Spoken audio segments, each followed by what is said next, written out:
ஏன் வாக்கு தத்தங்கள் வேதத்துல பெருசா இருக்குது? எத்தனை வாக்கு தத்தங்கள், ஆயிரக்கணக்கான வாக்கு தத்தங்கள் இந்த வேத வசனத்துல இருக்கிறது. இந்த வாக்கு தத்தங்கள்லாம் எதற்கு பாருங்க, அநேகருக்கு இது புரிய மாட்டேங்குது.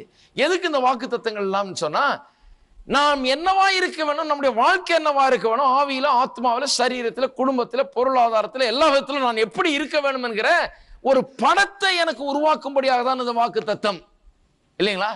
அப்ப கர்த்தருடைய வார்த்தை என்கிறது எனக்கு ஒரு படத்தை உண்டாக்குகிறது. என்னை குறித்த படத்தை, நான் எப்படி இருக்க வேண்டும் என்கிறது குறித்த ஒரு படத்தை உருவாக்குகிறது. ஆகவேதான் தேவனுடைய வாக்கு தத்தங்கள் ரொம்ப முக்கியம் பாருங்க. அதெல்லாம் கவனிக்க வேண்டியது ரொம்ப அவசியமா இருக்குது.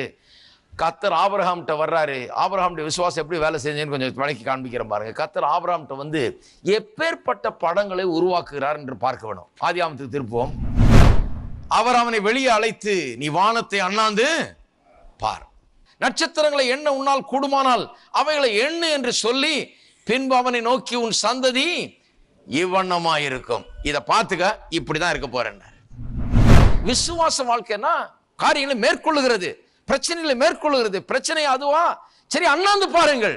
எப்படி அண்ணாந்து பார்க்கிறது? கர்த்தருடைய வாக்கு தத்தத்தை பாருங்கள். கர்த்தர் என்ன சொல்லுகிறார் என்பதை பாருங்கள். நம்ப ஏதும் இல்லையா? இருந்தாலும் பாருங்கள். சந்ததி இவ்வளவாயிருக்கும் என்று சொல்லப்பட்டபடியே ஆகும். ஏன்னா சொல்லிட்டார்னா அந்த சொன்ன அந்த வார்த்தையிலேயே அதை நிறைவேற்றக்கூடிய வல்லமை கூடயே சேர்ந்து வந்துருது. ஆகவேதான் கர்த்தர் பொய்யே உரைக்க முடியாது. சொல்லப்பட்டபடியே நடக்கும் கண்டிப்பா. ஏன்னா என்னைக்கு வார்த்தை ரிலீஸ் ஆயிடுச்சோ அந்த வார்த்தை சொன்னதை நிச்சயமாய் செய்யும். அப்ப அதனால தான் கர்த்தருடைய வார்த்தை ரொம்ப முக்கியம் பாருங்க. அப்ப கர்த்தருடைய வார்த்தை என்ன சொல்லுகிறது என்பதை பார்க்க வேண்டும். ஆபிரகாமுக்கு நம்பிக்கையை ஊட்டுறாரு. வள்ளமா புலம்பிக்கிட்டு இருந்தவனுக்கு இப்ப நம்பிக்கை உண்டாகுது. வானத்தை அண்ணாந்து பார்த்துட்டு, சரி காட்சி கொஞ்சம் கிடைச்சிருக்கு, இப்போ தரிசனம் கொஞ்சம் உண்டாயிருக்கு. அடுத்தது பார்ப்போம். 17ஆம் அதிகாரம், ஆதியாகமம் 17:2. நான் உனக்கும் எனக்கும் நடுவாக என் உடன்படிக்கையை ஏற்படுத்தி உன்னை மிகவும் திரளாய் பெருக பண்ணுவேன் என்றார். அப்பொழுது ஆபிரகாம் முகங்குப்புற விழுந்து வணங்கினான். தேவன் அவனோடு பேசி, நான் உன்னோடு பண்ணுகிற என் உடன்படிக்கை என்னவென்றால், நீ திரளான ஜாதிகளுக்கு தகப்பன். திரும்ப திரும்ப பிக்சர் கொடுக்குறாரு. கர்த்தர் பேசும்போதெல்லாம் என்ன சொல்றாரு? இவன் எது முடியாதுன்னு கிடக்கிறானோ அது முடியும். திரளான ஜாதிகள் நீ தகப்பனாவாய், வானத்து நட்சத்திரம் போல உன் சந்ததி இருக்கும், உன் கற்பத்திலிருந்து உருவாக போறவன் தான் உனக்கு சுதந்திரவாளியா இருப்பான். இப்படியே தான் பேசிட்டு இருக்காரு கர்த்தர். இனி உன் பேர் ஆபிரகாம் என்னப்படாமல் உன்னை திரளான ஜாதிகளுக்கு தகப்பனாக ஏற்படுத்தினால் உன் பேர் ஆபிரகாம் என்னப்படும். ஆபிரகாம்னா என்ன அர்த்தம்? திரளான ஜாதிகளுக்கு தகப்பனாக்குவேன். உன்னை மிகவும் அதிகமாய் பலுக பண்ணி உன்னிலை ஜாதிகளை உண்டாக்குவேன், உன்னிடத்திலிருந்து ராஜாக்கள் தோன்றுவார்கள். அதெல்லாம் வேற சொல்றாரு. சந்ததி மட்டும் இல்ல, உன்னை மிகவும் அதிகமாய் பலுக பண்ணி உன்னிலை ஜாதிகளை உண்டாக்குவேன். உன்னிடத்திலிருந்து யாரெல்லாம் வருவா? ராஜாக்கள் எல்லாம் உருவாகி வருவார்கள். பிள்ளை கிடைச்சாலே போதுன்னு இருக்கான். கர்த்தர் சொல்றாரு, அதை விட பெரிய நோக்கங்கள்லாம் நான் வச்சிருக்கேன்.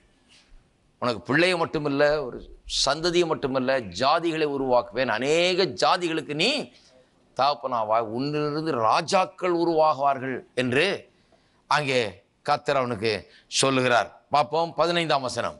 பின்னும் தேவன் ஆபிரகாமை நோக்கி, உன் மனைவி சாராயை இனி சாராய் என்று அழையாதிருப்பாயாக, சாராள் என்பது அவளுக்கு பேராயிருக்கும். பேரெல்லாம் மாத்துறார், பேரை மாத்துறார். இது நேமியாலஜி இல்லை, இது வேற. இது வேற, பேரை மாத்துறார். ஏன்னா வேலை அண்ணாந்து பார்க்க சொன்னாரு. எந்நேரமும் அண்ணாந்தே பார்த்துட்டு இருக்க முடியாது இல்லையா? ஆளை பார்க்க வேண்டியதா இருக்கு. சாராயில பார்த்தா ரொம்ப பலவீனமா வயசான கிழவி அம்மாவா இருக்கிறாங்க. இவருடைய சரீரத்தை பார்த்தா இவரும் வயசாகி போச்சு. அப்போ சொல்றாரு, ஒன்று பண்ணு, பேர்லயே ஒரு வேலையை வைக்கிறேன் நான். சாரா என்னதை சாராள் நாக்கு, ஆபிராம்ன்றதை ஆபிரகாம் நாக்கு. ஏன்னு சொன்னா ஆபிரகாம்னா அநேக ஜாதிகளுக்கு தகப்பன் அர்த்தம், சாராய்னா அநேக ஜாதிகளுக்கு தாய் என்று அர்த்தம். ஸோ பேர்லயே வச்சிடற. நீ அண்ணாந்து பார்க்காத நேரம், ஒருத்தர் பார்த்துட்டு இருக்க நேரம் கூட பேரை நீ வேற மாதிரி சொல்லும்போது இதுக்கு பேர் என்ன அர்த்தம் என்றது உனக்கு முன்னால வந்து எப்போதுமே காட்சியை அளித்து கொண்டே இருக்கும். ஆபிரகாம் அப்படின்னு பொண்டாட்டி கூப்பிடும் போதெல்லாம் எப்படி இருக்கும்? அநேக ஜாதிகளுக்கு தகப்பனே அப்படின்னு தான் காதுல கேட்கும். ஆபிரகாம் பாத்தீங்களா அப்படின் போது அநேக ஜாதிகளுக்கு தகப்பனே பாத்தீங்களா? முன்ன எப்படி சொல்லிட்டு இருந்தாங்க? அந்த பிள்ளை இல்லாதவரை பாத்தீங்களா?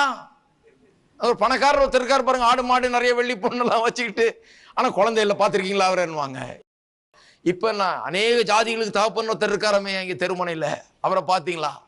அநேக ஜாதிகளுக்கு தகப்பன பார்த்தீர்களா? அப்ப பாருங்க, கத்த சொல்றாரு, எப்பா உன்னை பார்க்குறப்பெல்லாம் உன்னை பிள்ளை இல்லாதவன் சொல்லிட்டு இருந்தான் எல்லாரும், பிள்ளை இல்லாத மனுஷன்னு. உன்னுடைய அந்த சரித்திரத்தையே மாத்திரேன், நான் உன்னுடைய பேரை சொல்லும் போதே அவன் வாயிலிருந்து வரணும். நீ ஜாதிகளுக்கு தகப்பன், அநேக ஜாதிகளுக்கு தகப்பன் என்பதை உன்னுடைய வாயிலிருந்து அல்ல, ஊரார் வாயிலிருந்து வர வைக்கும்படியாக உன் பேரைய மாத்திரன்னு சொல்லி அப்படித்தான் பேரை மாத்தினார் கத்தர். அப்ப விசுவாசத்தை எப்படி செயல்பட வைக்கிறார்னு பாருங்க. எப்படி செயல்பட வைக்கிறார்? முதல்ல நம்பிக்கையை ஊட்டுகிறார். சொன்னோம் இல்லையா? முதல்ல என்ன? நம்பிக்கை, ஒரு தரிசனம். அடுத்த ஸ்டெப்பை என்ன பண்றாரு? அதற்கேற்ற வார்த்தைகளை உருவாக்க, எப்படியாவது இவனை பேச வைக்கணும். ஏனென்றால் இவன் பேசும்போதுதான் இவனுக்கு என்ன விதமான வாழ்க்கை உண்டாக போகிறது என்கிறதை இவன் வனைய ஆரம்பிக்கிறான்.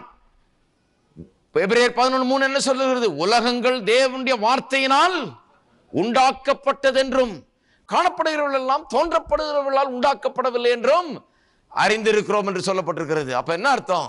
உலகங்கள் எல்லாம் தேவனுடைய வார்த்தையினால் உண்டாக்கப்பட்டது. நீங்க பார்க்கிறதெல்லாம் கர்த்தருடைய வார்த்தை உருவாக்கினது. வார்த்தை தான் அதுக்கு ஷேப் கொடுத்தது, வார்த்தை தான் அதுக்கு வடிவம் கொடுத்தது, வார்த்தை தான் இன்றைக்கு எப்படி இருக்கிறது என்பதற்கு காரணமே வார்த்தை தான். அப்ப நாளைக்கு வாழ்க்கை, ஆபிரகாமுடைய வாழ்க்கை ஆசீர்வாதமானதாக இருக்க வேண்டும் என்றால், அவனுக்கு அநேக ஜாதிகளுக்கு அவன் தகப்பனாக இருக்க வேண்டும் என்றால், அதற்கேற்ற வார்த்தை அவனுடைய வாயிலே வச்சிடறாரு. வாயிலே வச்சுட்டு இதை சொல்லிட்டே கிடையாது, பேர் என்னன்னா ஆபிரகாம்.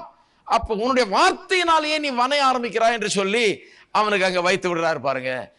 சாராளுக்கு அப்படியே வைத்திடுறார். நான் அவளை ஆசீர்வதித்து 16ஆம் வசனம், அவளாலே உனக்கு ஒரு குமாரனையும் தருவேன், அவள் ஜாதிகளுக்கு தாயாகும், அவளாலே ஜாதிகளின் ராஜாக்கள் உண்டாகும், அவளை ஆசீர்வதிப்பேன் என்றார். ரோமர் 4 நம் வாஸ்தவம் அல்லவா? அது இப்படி தேவன் கொடுத்த இந்த காட்சிகள், இந்த வார்த்தைகள் மூலமா உண்டாக காட்சிகள், வார்த்தையை இவனுக்குள்ள போட்டுருது. அதன் மூலமாக ஒரு புதிய தரிசனம் வாழ்க்கையை பற்றி. இல்ல நான் பிள்ளை இல்லாதவன் இல்ல, எனக்கு நிச்சயமாய் பிள்ளை உண்டாகும் என்கிற ஒரு பெரிய தரிசனத்தை உள்ள வச்சிடறாரு பாருங்க. வச்சுட்டு அதுக்கு அவன் கொடுக்கிற ரெஸ்பான்ஸ், அவன் எப்படி அதை நம்பி வாழ்ந்தான் என்பதை தான் ரோமர்ல நாம் வாசிக்கிறோம். அதை வைத்துக்கொண்டு அவன் எப்படி வாழ்ந்தான் அதை பற்றி சொல்லும் போதுதான் ரோமர்ல வாசிக்கிறோம். அநேக ஜாதிகளுக்கு உன்னை தகப்பனாக, 17ஆம் வசனம் ரோமர் 4:17, அநேக ஜாதிகளுக்கு உன்னை தகப்பனாக ஏற்படுத்தினேன் என்று எழுதியிருக்கிறபடி அவன் தான் விசுவாசித்தவருமாய் மரித்தோரை உயிர்ப்பித்து இல்லாதவர்களை இருக்கிறது போல அழைக்கிறவருமாய் இருக்கிற தேவனுக்கு முன்பாக நம்ம எல்லாருக்கும் தகப்பனானான். எப்படி சொல்லியிருக்கு பாருங்க. அநேக ஜாதிகளுக்கு உன்னை தகப்பனாய் ஏற்படுத்தினேன் என்று எழுதியிருக்கிறபடி அவன் தான் விசுவாசித்தவருமாய் மரித்தோரை உயிர்ப்பித்து இல்லாதவர்களை இருக்கிறவர்களை போல அழைக்கிறவர். அன்னைக்கு ஆரம்பிச்சிருச்சு பாருங்க அவனுக்கு. அவனுடைய ரெஸ்பான்ஸ் இதுதான். கர்த்தர் இப்படி சொல்லிட்டாரு, அநேக ஜாதிகளுக்கு உன்னை தகப்பனா ஏற்படுத்தினேன்னு கர்த்தர் சொல்லிட்டாரு. அப்ப இல்லாததை கர்த்தர் என்ன பண்றாரு? இருக்கிறவளை போல அழைக்கிறாரு. மரித்தோரை உயிர்ப்பிக்கிற தேவன், அதான் அவனுடைய ரெஸ்பான்ஸ். இப்படி கர்த்தர் சொல்லிட்டபடினாலே அப்ப கர்த்தர் என்ன சொல்றாரு? என் சரீரம் செத்து போயிருக்குது, என் மனைவி சாராளுடைய கற்பம் செத்து போயிருக்குது, இருந்தாலும் செத்து போன கற்பத்தையும் சரீரத்தையும் உயிர்ப்பிக்கிறவர் தேவன். பிள்ளை இல்ல, 100 வயசான பிள்ளை இல்ல, ஆனாலும் இல்லாதவைகளை இருக்கிறவைகளை போல அழைக்கிறவர் தேவன். அதுதான் அவனுடைய ரெஸ்பான்ஸ். அவன் என்ன சொல்றான்? கர்த்தர் சொல்லிட்டாருங்க, அநேக ஜாதிகளுக்கு தகப்பனா ஏற்படுத்துறேன். ஆகவே கர்த்தர் என்ன பண்ணுவார்? என் சரீரம் செத்து போயிருந்தா பரவாயில்ல, செத்து போயிருக்கிறதுனா பிள்ளையை பிறப்பிக்கக்கூடிய சக்தி அவனுக்குள்ள இனிமே இல்லை, அவன் உயிரோடு தான் இருக்கிறான். செத்து போயிருக்குன்னா எந்த விதத்தில் செத்து போயிருக்கு? பிள்ளையை பிறப்பிக்கக்கூடிய சக்தி இல்லாமல் இருக்கிறது. அவனே சிரிக்கிறான் பாருங்க. அவன் மனைவி சிரிச்சான் இருக்குது, அதை நிறைய பேர் சொல்றாங்க. அவனும் சிரிச்சான். 100 வயதான கிழவனுக்கு பிள்ளை பிறக்குமோன்னு சிரிக்கிறான் அவனே. அவனுக்கு ஆச்சரியமா இருக்கு, என்ன இப்படி சொல்றாரு? ஏன்னா சரீரம் செத்து போச்சு, இன்னும் உற்பத்தி பண்ணக்கூடிய அந்த தன்மை இல்லை சரீரத்துல. ஆனால் கர்த்தர் சொல்லிட்டபடினால அந்த தன்மையை கர்த்தர் எனக்கு தருவார். செத்து இருந்தா கூட சரீரத்தை உயிர்ப்பிக்கிற தேவன் அவர்.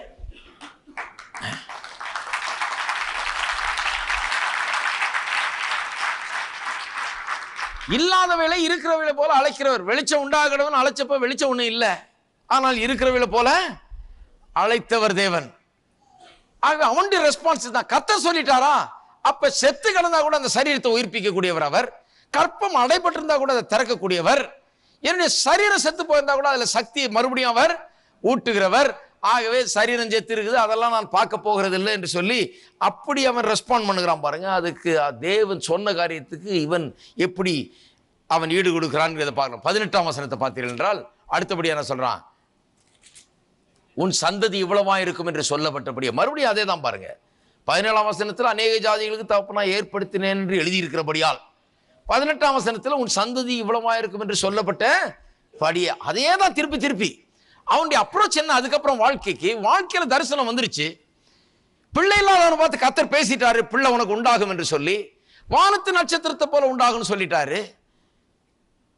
உன்னை அநேக ஜாதிகளுக்கு தாப்பனாக ராஜாக்கள் கூட உன்னிடத்திலிருந்து வருவார்கள் சொல்லிட்டாரு, பேரெல்லாம் மாத்திட்டாரு. அப்ப இவன் என்ன பண்றான்? அன்னையில இருந்து ஆரம்பிச்சுக்கிட்டான். என்ன பண்ணிட்டான்? சரி, அவர் சொல்லிட்டாருன்னா உயிர்ப்பிப்பாரு, அவர் இல்லாதவர்கள் இருக்கிறவர்களை அழைக்கிற தேவன். அது மட்டும் இல்லாமல் அவர் இவ்வளவா இருக்கும் சந்ததின்னு சொல்லிட்டபடினாலே நம்புகிறதுக்கு ஏதுவில்லாதிருந்தும் நம்பிக்கையோட விசுவாசித்தான். இன்றைக்கு எத்தனை பேர் அப்படி செய்ய தயார்? உங்களுடைய சூழ்நிலை மாறும் என்கிற நம்புகிறதுக்கு ஏதுவில்லாதிருந்தும் நம்பிக்கையோட விசுவாசித்தீர்கள் என்றால் எல்லா சூழ்நிலையும் மாறும். அதான் விசுவாசம் பாருங்க. அன்றையிலிருந்து அவன் ஒரு அப்ரோச் வாழ்க்கைக்கு. என்ன அப்ரோச்? கர்த்தர் என்ன சொல்லியிருக்கார்? காலையில இருந்து சொன்ன கர்த்தர் என்ன சொல்லியிருக்கிறார்? 4 பேர் வந்தோம் காலையில இருந்து இன்னைக்கு பிரச்சனை எப்படி இருக்குங்க? இன்னைக்கு வியாதி எப்படி இருக்கு? வியாதி நல்லா சுகமா இருக்குது. வியாதி எப்படி இருக்குன்னு விசாரிச்சு போறதுக்கு நிறைய பேர் வர்றாங்க. இன்னைக்கு எப்படி இருக்குங்க? பரவாயில்லங்க. என்ன பரவாயில்ல? வியாதி பரவாயில்ல. வியாதி நல்லா வளர்ந்து ஓங்கிக்கிட்டு இருக்குது சரீரத்தில். அப்படி இல்லை பாருங்க. காலையில் எழுந்திரிச்ச உடனே நம்முடைய சரீரம் எப்படி இருக்குன்னு பார்க்கறது இல்லை. மற்றவங்க நம்முடைய சரீரத்தை பற்றி என்ன சொன்னாங்கன்னு பார்க்கறது இல்லை.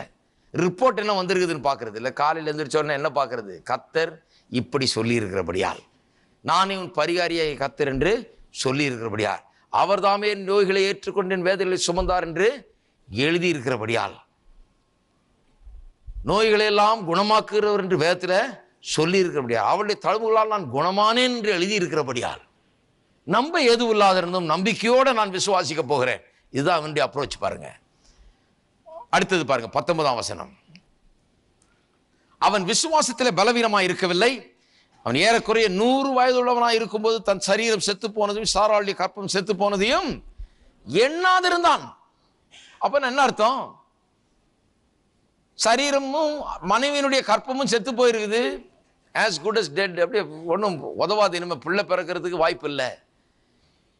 ஆனால் அதை எண்ணாதிருந்தான்னு சொன்னா அதையே நினைச்சு அதையே வருத்தப்பட்டு இருக்கிறது இல்லை. அநேக தங்களுடைய பிரச்சனையே நினைச்சு பிரச்சனையை வருத்தப்பட்டு இருக்கிறாங்க. அப்புறம் ஏன் விசுவாசம் வேலை செய்யலன்றாங்க? விசுவாசம் வேலை செய்ய வேண்டும் என்றால் இப்படி இருக்க வேணும். அதனால தான் அந்த ஆபிரகாமுடைய விசுவாசத்துக்கு வந்திருக்கோம். இப்போ இதுதான் உண்மையான விசுவாசம். இதுதான் பிப்ளிக்கல் ஃபெய்த். இதுதான் மலையை பெயர்க்கக்கூடிய விசுவாசம், சூழ்நிலையில மாற்றக்கூடிய விசுவாசம், அற்புதங்களை நடப்பிக்கக்கூடிய விசுவாசம். இது வேலை செய்யணும்னா என்ன பண்ண வேணும்? எண்ணங்கள் சரியா இருக்கு. எதை எண்ணுகிறோம்? காலையிலிருந்து ராத்திரி வரைக்கும் என்ன எண்ணுகிறோம்? என்ன நினைக்கிறோம்? என்ன உள்ளத்துல இருக்கு? என்ன வாயில இருக்கு? என்ன மனதில் இருக்கு? இதெல்லாம் ரொம்ப முக்கியம் பாருங்க. தலைக்கு மேல எவ்வளவு நேரம் முடி வளர்ந்ததுன்றது முக்கியம் இல்ல, தலைக்கு உள்ள என்ன இருக்குன்றதுதான் முக்கியம். என்ன எண்ணுகிறோம்? எண்ணாதிருந்தான். எதை எண்ணாதிருந்தான்? சரீரம் பலவீனம், சரீரம் செத்து போயிருக்கு, கற்பம் செத்து போயிருக்கு, ஒன்றும் முடியாது, இவ்வளவு நாள் நடக்காது, இனிமே நடக்க போதா, இந்த கதையெல்லாம் எண்ணாதிருந்தான். தினந்தோறும் எந்திரிச்சுக்கிறது, அதை எண்ணுகிறது இல்லை. எண்ணுகிறது இல்லை, நான் அதை ஒரு பெருசா நினைக்கிறது இல்லை. அதை எண்ணாதிருந்தான். அநேக காரியங்களை விசுவாசம் செயல்பட வேண்டும் என்றால் தெரிந்து கொள்ள வேணும். சில காரியங்களுக்கு சரியான விதத்தில் எண்ண ஆரம்பிக்க வேண்டும். தன்னை பற்றி மட்டுமல்ல, தன்னுடைய மனைவி குறித்தும் இவன் அப்படி எண்ண ஆரம்பிக்கிறான். 20ஆம் வசனம். தேவனுடைய வாக்குத்தத்தத்தை குறித்து அவன் அவிசுவாசமாய் சந்தேகப்படாமல். அப்போ வாக்குத்தத்தத்தை எப்படி அப்ரோச் பண்றான் பாருங்க. வாக்குத்தத்தத்தை பற்றிய அணுகுமுறை என்ன?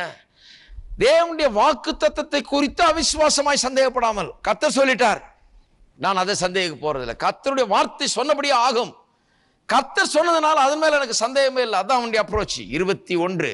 தேவன் வாக்கு தத்தம் பண்ணினதை நிறைவேற்ற வல்லவராய் இருக்கிறார் என்று முழு நிச்சயமாய் நம்பி. எல்லாரும் சொல்லுங்க, முழு நிச்சயமாய் நம்பி. fully persuaded என்று ஆங்கிலத்தில் வருகிறது. fully persuaded, சில டிரான்ஸ்லேஷன்ல fully convinced வருது. அப்ப என்ன அர்த்தம்? எங்க ஆரம்பிச்சான்? எங்க ஆரம்பிச்சது இதெல்லாம்? கர்த்தர் அவனுக்கு ஒரு வாக்கு பண்ணுகிறார். என்ன வாக்கு? உன்னை அநேக ஜாதிகளுக்கு தகப்பனாக்குவேன்.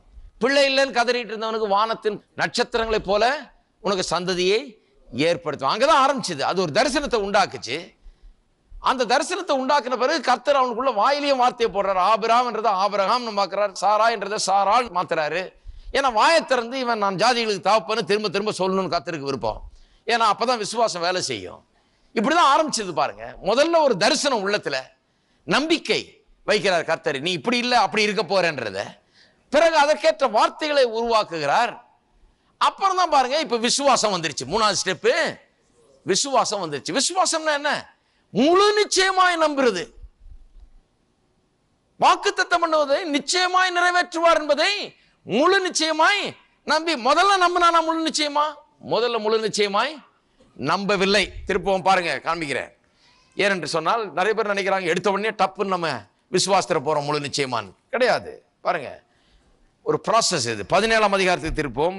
கர்த்தர் ஆபிரகாமுக்கு சொல்றார் இல்லையா, உன்னிலிருந்து ராஜாக்கள்லாம் உருவாவார்கள் என்றெல்லாம் சொல்லுகிறார். சொல்லிட்டு சாராளுக்கும் பேரை மாத்திட்டு அவளையும் அப்படியே சொல்றார், உன்னிலிருந்து ராஜாக்கள்லாம் வரும்படி ஆசீர்வதிப்பேன். 17ஆம் வசனம் 17. அப்பொழுது ஆபிரகாம் ஓங்குப்புற விழுந்து நகைத்து, ஓங்குப்புற விழுந்து 100 வயசாகுது சொல்லுகிறான், 100 வயதானவனுக்கு பிள்ளை பிறக்குமோ, 90 வயதான சாராள் பிள்ளை பெறுவாளோ என்று தன் இருதயத்திலே சொல்லிக்கொண்டு, இஸ்மவேல் உனக்கு முன்பாக பிழைப்பானாக என்று ஆபிரகாம் தேவனிடத்தில் விண்ணப்பம் பண்ணான். அவனுடைய அடிமை பெண்ணிடத்திலிருந்து பெற்றுக்கொண்ட ஒரு பிள்ளை இருக்குது, அந்த பிள்ளை பிழைச்சா போதும், இது கிடக்குது 100 வயசுல என்ன நம்ம பெத்து அப்படின்னு சொல்லி அவனுக்கு சிரிப்பு வந்துருச்சு பாருங்க. அப்ப எடுத்த உடனே அவன் முழு நிச்சயமா நம்பவில்லை. எடுத்த உடனே கொஞ்சம் சந்தேகமெல்லாம் இருந்தது அவனுக்குள்ள. இதெல்லாம் நம்பவே முடியல அவனால.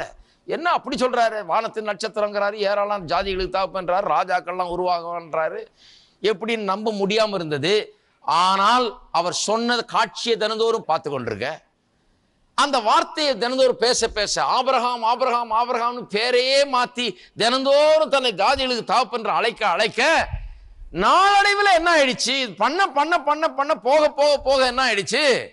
இந்த நம்பிக்கை உள்ளத்துல வளர்ந்து அதுக்கேற்ற வார்த்தைகள் உருவாகி அதற்கேற்ற மாதிரி பேசினதுனால வாக்கு தத்தம் பண்ணவர் அதை நிறைவேற்ற வல்லவராய் இருக்கிறார் என்று முழு நிச்சயமாய் நம்ப ஆரம்பிச்சிட்டான். இப்ப முழு நிச்சயம் வந்துருச்சு. அதுதான் ஃபெய்த். ஃபெய்த் என்று சொன்னால் என்ன? விசுவாசம்னா என்ன? முழு நிச்சயம், முழுமையான நிச்சயம். பார்க்கலாம், ஆனா முழுசா நிச்சயம் வந்துருச்சு. இன்னும் பிள்ளை உண்டாகல, ஆனா நான் அநேக ஜாதிகளுக்கு தகப்பன் என்கிற நிச்சயம் உண்டாயிடுச்சு. முன்ன சிரிச்சது மாதிரி இப்ப சிரிக்கல, இப்பொழுது முழு நிச்சயம் உள்ளத்துல உண்டாயிடுச்சு. நான் சொல்லுகிறேன் அருமையானவர்களே, உங்களுடைய எல்லா சூழ்நிலையிலும் இப்படிதான் விசுவாசம் ஆரம்பிக்க வேணும். முதல்ல ஒரு ஹோப், என்னால பண்ண முடியும், உருவாகும், இப்படி கர்த்தர் செய்வார், இதுதான் கர்த்தருடைய நோக்கம் என்கிற ஒரு தரிசனம் உள்ள பிறகு அதுக்கேற்ற வார்த்தைகள். இந்த தரிசனமும் வார்த்தையும் சேர்ந்து வேலை செய்ய செய்ய நாளடைவில் என்ன ஆகிறது? முழு நிச்சயமாய் நம்ப ஆரம்பித்துறீங்க. என்ன நம்ப ஆரம்பிக்கிறீங்க? என்ன தரிசனம் கண்டீங்களோ, என்ன வார்த்தையில பேசலாம், அதுதான் உங்களுடைய வாழ்க்கை என்பதை விசுவாசிக்க ஆரம்பித்து விடுகிறீர்கள். அந்த முழு நிச்சயம் வந்துருச்சுன்னா அதுதான் விசுவாசம். ஏனென்றால் விசுவாசம் நம்பப்படுகிறவர்களின் உறுதி, காணப்படாதவர்களின் நிச்சயமாய் இருக்கிறது. அதான் விசுவாசம். இப்பொழுது மலைகள் பெயர போகிறது, இப்ப ஏதாவது நடக்க போகிறது, இப்ப சூழ்நிலை மாற போகிறது. ஏனென்றால் விசுவாசம் என்கிற மாபெரும் சக்தி இப்ப வேலை செய்ய ஆரம்பிச்சிருச்சு. சூழ்நிலையை மாற்றக்கூடிய சக்தி வேலை செய்ய ஆரம்பிச்சிருச்சு. சுகத்தை கொண்டு வரக்கூடிய சக்தி வேலை செய்ய ஆரம்பிச்சிருச்சு. செழிப்பை உண்டாக்கக்கூடிய சக்தி இப்ப உள்ளத்துல வேலை செய்ய ஆரம்பித்து விட்டது. இருக்கீங்களா? அப்ப இப்படிதான் நடக்குது, இப்படிதான் ஆரம்பிக்கும். அப்ப ஆலயத்துக்கு வரும்போது என்ன ஆரம்பிக்கணும்? முதல்ல வாக்கு தத்தங்களை பற்றி பேசுகிறோம், உள்ள ஒரு பெரிய தரிசனம் ஆரம்பிக்கணும். அதன் பிறகு அதுக்கேற்ற வார்த்தைகள் ஆரம்பிக்கணும். நாளுக்கு நாள் இந்த தரிசனமும் இந்த வார்த்தையும் தரிசனமும் வார்த்தையும் உள்ளத்தில் அப்படியே வேலை செய்து கொண்டிருக்க, வாயில வேலை செய்து உள்ளத்தில் வேலை செய்து கொண்டிருக்க. அப்புறம் என்ன ஆயிடும்? முழு நிச்சயமாய் நம்பின்னு வந்துடும். முழு நிச்சயமாய் நம்பி என்ன பண்ணானாம்? தேவனை மகிமைப்படுத்தி விசுவாசத்தில் வல்லவனானான். தேவனுக்கு ஸ்தோத்திரம் செலுத்த ஆரம்பிக்கிறான், விசுவாசத்தில் வல்லவனாகிறான். எத்தனை பேர் சொல்றீங்க விசுவாசத்தில் வல்லவனாக முடியும்னு? நாளுக்கு நாள் விசுவாசத்தில் பெருகி விசுவாசத்தில் வல்லவர்கள் ஆக முடியும். எப்படி ஆக முடியும்? கர்த்தர் சொன்ன அந்த வாக்குத்தத்தத்தையே பார்த்துக்கிட்டு அந்த வார்த்தையை வாயில வச்சு பேசிக்கிட்டு இப்படியே போயிட்டு இருந்தா முழு நிச்சயமா நம்புகிற அந்த உறுதி நிச்சயம் உள்ளத்துல வந்துடும். கர்த்தரை துதிக்கிற துதி வாயில வந்துடும். அப்புறம் குறைகளை பேசுகிறான். அப்புறம் பாருங்க எப்படி இருந்தேன் எப்படி மாறிட்டான்னு. முதல்ல எனக்கு பிள்ளை இல்லையே, அது இல்லையே, இது இல்லையே, வேலைக்காரன் அள்ளிட்டு போறான்னு எல்லாத்தையும் இப்படி தான் பேசிட்டு இருந்தான். இப்போ என்ன சொல்றான்? முழு நிச்சயமாய் நம்பி தேவனை மகிமைப்படுத்தி விசுவாசத்தில் வல்லவனானான். வாழ்க்கையை மாறிடுச்சு அவனுக்கு. இன்னும் கிடைக்கல பிள்ளை, ஆனால் விசுவாசத்தில் வல்லவனானான். இது என்னது? நான் என்னுடைய டெஸ்டினி இதுதான், நான் தான் அநேக ஜாதிகளுக்கு தகப்பன்ங்கிற நிச்சயம் அவனுக்குள்ள உண்டாயிடுச்சு. ஆகையால் அது அவனுக்கு நீதியாக எண்ணப்பட்டது. இந்த ஆகையால்ன்ற வார்த்தை எங்கெல்லாம் வருதோ வேதத்தில் ரொம்ப கவனிக்கணும். ஆகையால் ஆகையால் அது அவனுக்கு நீதியாக எண்ணப்பட்டது. ஆகையால் எதனால?